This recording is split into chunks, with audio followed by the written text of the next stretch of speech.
It's your host, Sonia with Siege TV, and you are now watching a new episode of Siege Entertainment Television.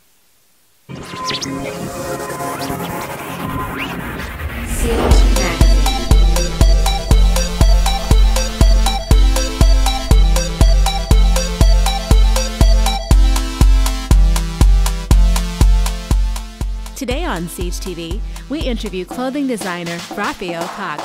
We discuss his brand new fashion line and his upcoming runway show titled Women of Atlanta. Stay tuned. Hi, this is Sonia, and we're back with another episode of Siege TV. And today we are talking fashion, and we're happy to have someone who is blazing the way of innovative design, the fashionista himself. Rafael Cox, how are you? I'm great. Thank you so much for having me. And thank you so much for being with us as well. And we absolutely love your work. Oh, thank you. Okay, and when did you decide that fashion was going to be something that was going to be a passion for you?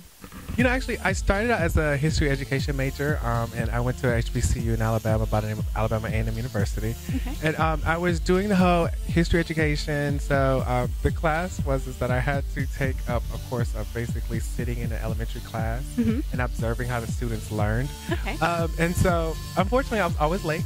I was fashionably late. Of course. And it came to a point to where the students started to notice, one, my outfits, but also that I was always late. So on the last day of the class, one of the students came up to me. He said, "How do you come up with your concoctions for your outfits?" And I'm like, "What?" Concoction. Right, exactly. I was like, "You're in third grade. You talk like that, really?" And so at that moment, I realized that, wow, maybe I was spending a lot of my time investing into my outfits, my look. Maybe that could be a career as well. But maybe it could have been a career. Maybe that's what my true passion was. Exactly. So I immediately changed my major to fashion design, and I transferred to a school here by the name of AIU. Okay. And started within 2 weeks of finishing for summer break and finishing 06. But where does that all come from for you when you design? You know, I always say that I'm inspired by people. I really drive off of personalities, just interacting with my clients, you know, really getting a feel for who they are as a person, where they are, where they're trying to go. And I think actually right now I'm starting to realize a lot of my clients are moving towards that I am who I am, you know, kind of like the whole F you attitude. And I'm finding that a lot of women now are transitioning into being themselves. They want their voice to be seen through their fashion. Individual. So a lot of that inspires me, and it really makes me think like, well, that's what women are. That's what I should be designing, creating for. So a lot of times it's just the personalities of the people that I meet, but I am naturally just an edgy person. Yeah. I love black. That's my favorite color. Maybe a little bit too much black, but I think by heart I am truly just an edgy type of designer, kind of badass, but yet still kind of classic and reserved. Okay. And with the industry being so oversaturated right now, with so many designers wanting to do the same thing, how does your line stand out beyond the others that are out there right now? Right. You know, the way that I always make my lines stand out is, one, just making it very intricate and very detailed, or it's just very vibrant in color. I love color. So a lot of times I think of that way to make my clothes fit into a niche where it's been done, but ooh, it's still refreshing when Rafael does it. You know, so right. So I always try to add a little flair. If it's just maybe doing something a little bit more detailed, pleating it here instead of where it's typically seen at, or you know, trying to find a way to be innovative in a way that's still my aesthetic, but still not like I'm copying. Exactly. So true. Who are some of your clientele that we may have seen on runways or out there in the industry that may have had some of your clothing on? We just may not have noticed, but who are some artists out there that you may have worked with? Oh, wow. Fortunately, I've been working with everybody. But Exactly. I've been very fortunate to work with a lot of different celebrities and the reality stars. Some moments I always remember was in awe of. I had Fantasia wear one of my blouses from my collection called the Tasia blouse. I actually named it after her. And it was a black faux leather pleated blouse, kind of peplum. She wore it on Centric TV when she performed for her special. I've had Keisha Cole wear one of my jackets from my spring summer collection as well, where she was hosting an event with Steve Madden. She was launching her new line in DC. And I've had Key Wyatt featured on R&B Divas wearing my clothes. I've of course been on Married to Medicine, Love and Hip Hop. So I've had a lot of great opportunities to be seen and a great spotlight put onto my collection of my work. And who would you just be like, or faint over if this person walked down the runway and it's just a Rafael Cox design and you're on the Grammys? And who would be that person for you? That would be Rihanna. I think Rihanna is really that it fashion girl. I mean, that woman there is just like, she just posted some new photos from a photo shoot she did with ID Magazine with these, like, you know, these little twig braids. And it's like you look at that, and it's like last week she had another killer photo shoot. Then a week before that, She can do no wrong. and she could do no wrong. So it's like for her or for me to work with somebody like that who's just so daring and open and just really letting you be creative, show your aesthetic on there. I think that's just like crazy. So Rihanna, right? Call me like right now. Exactly. And what would be your ultimate goal as a designer? What is something that would be the epitome of what you want to establish for yourself? One of your goals. You know, the epitome is what I always tell myself, as well as I teach at the Art Institute of Atlanta Decatur, and I always tell my students that anybody can be a celebrity designer. Not everybody can be a household name. So that's really a goal that I want. I want to be able to go to North Dakota, to California, to Tennessee, to Michigan, to Maine, and they all know Rafael Cox. They all know about my designs, my collections, my aesthetic. So it's really the ultimate goal is to really become a household name. I think that's really the biggest impact it can have, because at that point in time, people know your brand, they know what you stand for, they know your aesthetic, they know who you are creatively, and they also respect you as a company. And I think, it's almost like becoming a classic, like a classic black blazer. When people know you and know your brand and what you stand for, they always will reference you whenever in dire need of something fashion. Exactly. So when you're not designing, what are you doing outside of the needle, basically? That whole being like very sleepy, tired, looking homeless. I usually, in my downtime, it's really my downtime. Like, I'm really that type of person. It's like, you can come over and I'm not working on you. You're like, are you okay? Because like, you look rough. But I just, I really enjoy, I am a big fan.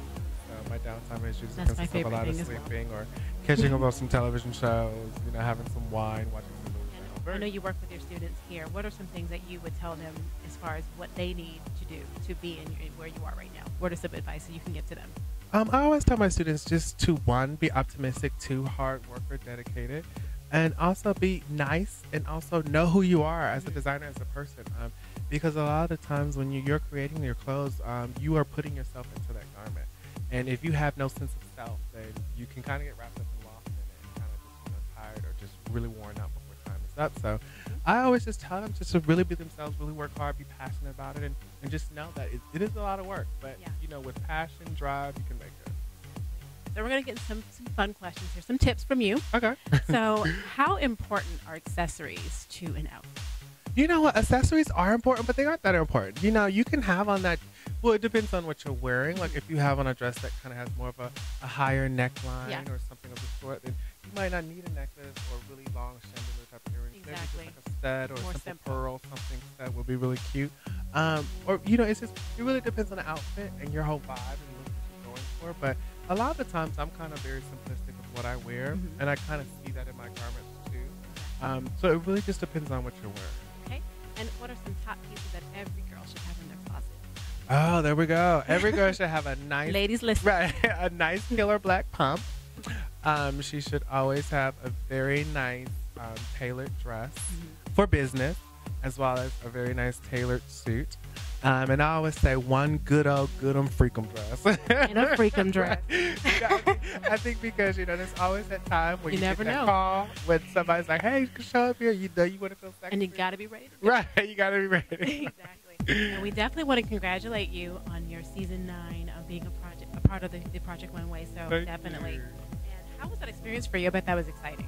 Yeah, it was a very exciting experience. When you're on a television show like that, you meet a lot of different people. Yeah. And, it's always will be attached to your name as a designer. So it's kind of like I'm a part of a big, dysfunctional, creative family. And we're all kind of weird in our own little ways. But we all pretty much have one thing in common.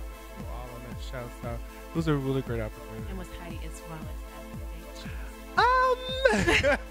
I don't know about that. No, She's gorgeous. Yeah, she's gorgeous. When you're a model, you always will have a standard of beauty, and you always will look a certain type of way, whether you're small. But I just think modeling always has that mold that it puts on the always look a standard of beauty. Exactly. And was Tim as cold as we think that he is? We think it's the hardest thing. And sometimes you watch the episode, and he would just give you just the. Right. That's cute, but we don't know. Right. How is he? He's like winter time, in like Alaska. That's how cold he is now. Frozen. Right, I know. But he can give you that stern, very stoic look, and that kind of, as they call it, the really, tough love. Yeah. But yeah, at the same time, he's a great personality too. But yeah, he can be cold. Thank you. You have a very special event coming up on February 22nd, Women of Atlanta, and it is definitely a part of a very special cause. Tell us about that as well. Yeah, the Women of Atlanta fashion show is a two-part fashion show, and it's benefiting breast cancer organization Susan G. Komen, and we donate proceeds to it. And the whole inspiration and story behind the show is that my aunt was affected by breast cancer, which is my favorite aunt, and I saw the transitions that she went through with losing her hair, cutting her hair off. You know, she kind of took it a little hard and disappeared on us for a little while. So it was kind of our family that brought her back to life. Yeah. You know, we kind of was like, hey, where is she? What's going on? Like, we didn't know she had breast cancer. So we found out, and we just kind of had to rebuild her, and now she's back to normal. But it was a show that I was inspired by that. And then, you know, I saw, I always see over the years the Heart Association show that they have in New York every year, where they had different reality stars walking all red dresses to raise money for Heart Association. So God said, bring that to Atlanta, do it for breast cancer. There you go. And so I said, okay. So what it is, it's a two-part show, with the first part being my latest collection. So it'll be like models walking the runway, my latest collection. Okay. And then we'll have the executive director from Susan G. Komen, Katie Stone, come out and speak about the organization and, you know, do her portion of raising proceeds. And then we have 5 different reality stars, as well as 3 cancer survivors walk the runway. This year we'll have Mimi Faust from Love and Hip Hop. We'll have Tamika Raymond from VH1's Atlanta Extras. We'll have Latavia Mila from R&B Divas, and then we have Ebony Steele, formerly of the Ricky Smiley Morning Show, who also is a cancer survivor as well. Wow. And then within our 3 cancer survivors, we allow them to tell their stories at the end of the show. So they will actually pretty much have like an open mic kind of, you know, just lecture, or just, you know, open and talk about their story, how they were diagnosed, how they survived it, and how they beat it to. The story is to show that breast cancer affects all age groups and not just a certain age group like your auntie. Exactly. So you guys definitely check out that event, Yes. February 22nd, 8 Yes. p.m. 8 p.m. And that's the Georgia Freight Depot. You can get tickets at RafaelCoxDesigns.com. Okay. And for any of us who may want to look at some of your designs online, are they available online for purchase for everyone to come online and make a purchase right now, or is it after the show? Yeah, well, the collection that you'll see at the Women of Atlanta on February 22nd will be for purchase after the show. Okay. But you can go to my website now and purchase my latest collection, as well as tickets to the Women of Atlanta fashion show. And that's www.RafaelCoxDesigns.com, and that's my Instagram as well. You guys stay tuned for more Siege Entertainment Television. We'll be back. Thank you. Bye. Bye-bye. This is designer Rafael Cox, and you're watching Siege Entertainment Television.